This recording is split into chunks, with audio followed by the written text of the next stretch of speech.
Friends, welcome to our channel నిసియాబీ life style vlogs. అందరు ఎలా ఉన్నారండి? మేమైతే చాలా బాగున్నాం. మీరు బాగున్నారని మనస్ఫూర్తిగా కోరుకుంటున్నాం. అయితే ఇవాళ మన ఛానల్లో వచ్చేసి రెసిపీ ఏంటంటే సాంబార్ అండి. ఈ సాంబారు చాలా ఇష్టం మా నాన్నకి నేను చేస్తే. అందుకని చెప్పేసి అమ్మ వాళ్ళ ఇంటికి వచ్చి సాంబార్ చేస్తున్నాను. అమ్మ వాళ్ళ ఇంటి దగ్గరే ఉండాలండి, ఇంకా హాలిడేస్ అయిపోతున్నాయి కదా, వెళ్తాను. ఇంకా నేను చేసిన సాంబార్ అంటే నాకు చాలా ఇష్టం అని చెప్పేసి చేయమంటే చేస్తున్నాను. ఆ రెసిపీ మీకు కూడా చూపిద్దామని చెప్పేసి ఇంట్లోకి సాంబార్లోకి మన దగ్గర అవైలబుల్గా ఉన్న కూరగాయలన్నీ వేసుకోవచ్చు. నా దగ్గర అన్నీ ఉన్నాయండి. ఇదిగోండి, క్యారెట్, బెండకాయలు, టమాటా, సొరకాయ, ఉల్లిపాయ, పచ్చిమిరపకాయలు, కరివేపాకు. సాంబార్కి వచ్చేసి స్పెషల్ ఐటమ్స్ ఇవేనండి. ఇవేంటనుకుంటున్నారా? చిన్న ఉల్లిపాయలు. ఇవైతే సాంబార్లో చాలా బాగుంటాయి. ఇక్కడ మా ఇంటి దగ్గర అమ్మ దగ్గర ఎప్పుడూ ఉంటే వేస్తూ ఉంటాను. ములక్కాళ్ళు మా చెట్టువే. వచ్చేసి పప్పు ముందుగానే కుక్కర్లో వేసి పెట్టుకున్నాను. ఇప్పుడు స్టవ్ మీద ఒకటి డేక్షా పెట్టుకొని దీంట్లో ఆయిల్ వేసుకున్నాం.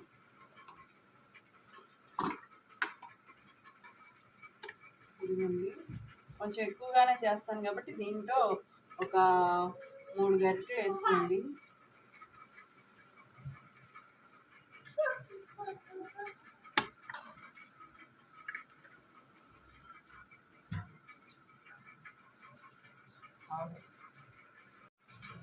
నూనె అయితే వేడెక్కిందండి. ఇప్పుడు తాలింపు దినుసులు వేసుకుందాం.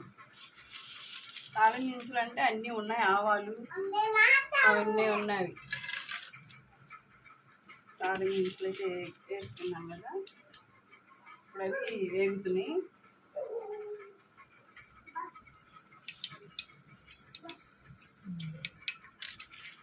తాలింపు దినుసులు అయితే వేగాయి కదా, ఇప్పుడు ఉల్లిపాయ ముక్కలు, పచ్చిమిర్చి ముక్కలు వేసుకున్నాం.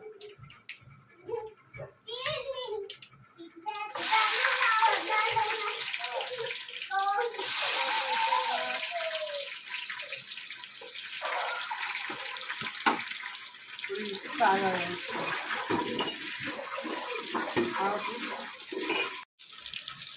ఉల్లిపాయలు, పచ్చిమిరపకాయలు అయితే వేగుతున్నాయి కదా, ఇప్పుడు దీంట్లోనే మనం కరివేపాకు వేసుకున్నాం. మాకు అన్నీ ఫ్రెష్గానే దొరుకుతాయండి, మా ఇంటి దగ్గరే ఉంటాయి, కొనుక్కొచ్చే అవసరం ఉండదు. కరివేపాకు కూడా వేసుకున్నాం.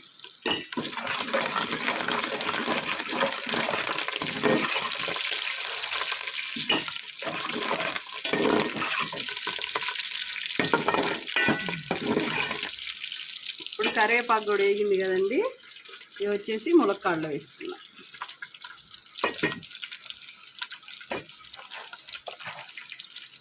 ఈ ఉల్లిపాయలు కూడా వేసుకున్నాం, చిన్న ఉల్లిపాయలు.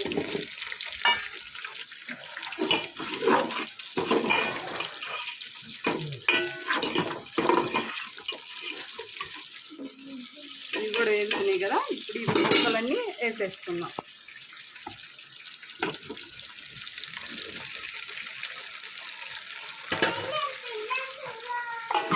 మొత్తం కలుపుతున్నాం.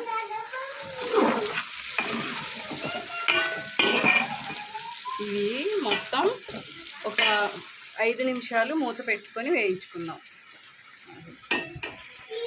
ఇప్పుడు దీంట్లోనే వంకాయ ముక్కలు కోసి ఉప్పు నీళ్ళలో వేసుకున్నానండి. అవే వంకాయ ముక్కలు. అన్నీ కూరగాయలు వేసుకుంటే సాంబార్ చాలా బాగుంటుందండి. కొన్ని ఉన్నా లేకపోయినా కానీ బాగానే ఉంటుంది, కాకపోతే అన్నీ వేసుకుంటే టేస్ట్ బాగుంటుంది.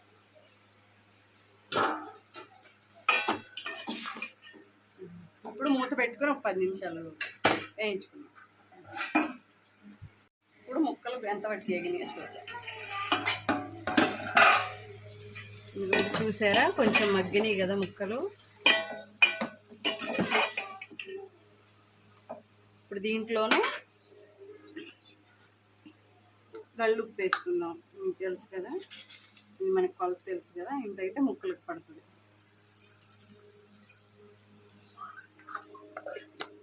ఇప్పుడు ఒక స్పూన్ పసుపు వేసుకుందాం.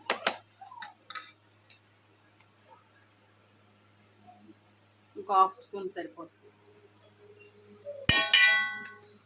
తిప్పుతాం.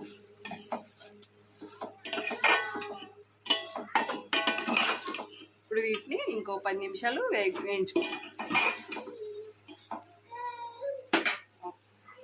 ఇప్పుడు దీంట్లోనే ఇంత అల్లం చిన్నులపై వేసుకుంటే స్మెల్ బాగుంటుంది, సాంబార్ టేస్ట్ కూడా చాలా బాగా వస్తుంది. ఇవి నేను దంచి వేసుకుంటున్నాను అనమాట. ఇలా ఫ్రెష్గా దంచి వేసుకుంటే బాగుంటుంది.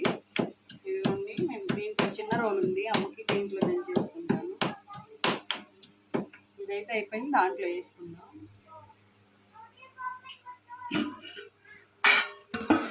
ముక్కలు అయితే వేగిపోయినాయి చూసారా,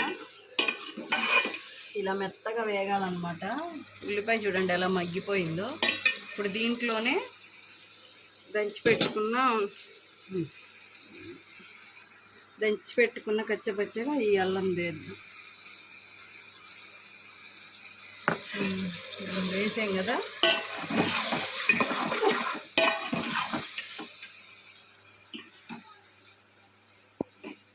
ఇప్పుడు దీన్ని ఒక 2 నిమిషాలు వేగనిద్దాం, అల్లం పచ్చి వాసన పోయేంత వరకు.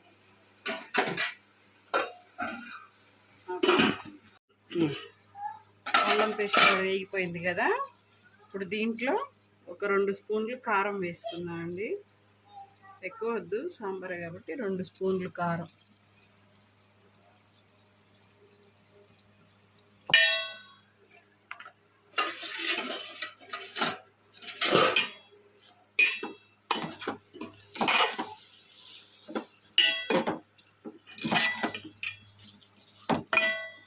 కారం కూడా వేసుకొని కలుపుకొని 1 నిమిషం అలా ఉంచుకుందాం.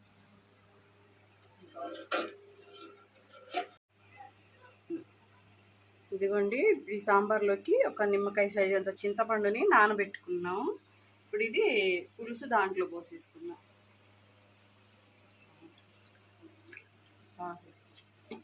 ఇప్పుడు మనం పులుసు తీసుకున్నాం కదా, ఇదంతా పులుసు కాదులేండి, పులుసులో మిగతా వాటర్ కలిపాను, ఇది పోసేసుకున్నాం. నేను ఎక్కువగా చేస్తున్నాను కాబట్టి ఇంత వాటర్ పోసుకుంటున్నాను. మీరు మీ ఇష్టం, మీరు ఎంత పోసుకోవాలనుకుంటే అంత వాటర్ని బట్టి.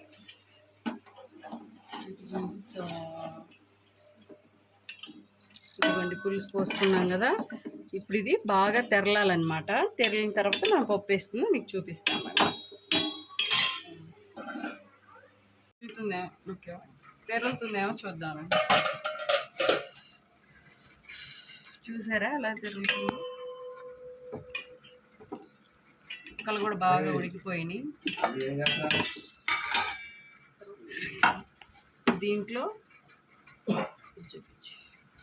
మనం ఉడకబెట్టుకున్న పప్పు వేసేసుకున్నాం.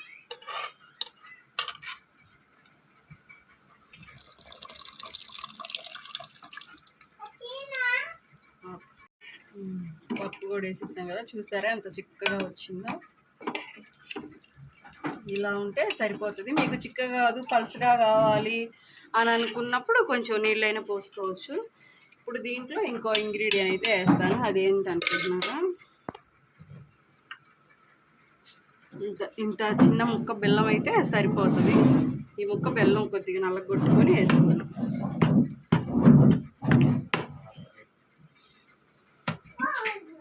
ఇదిగోండి, బెల్లం కూడా వేసేసుకున్నాం.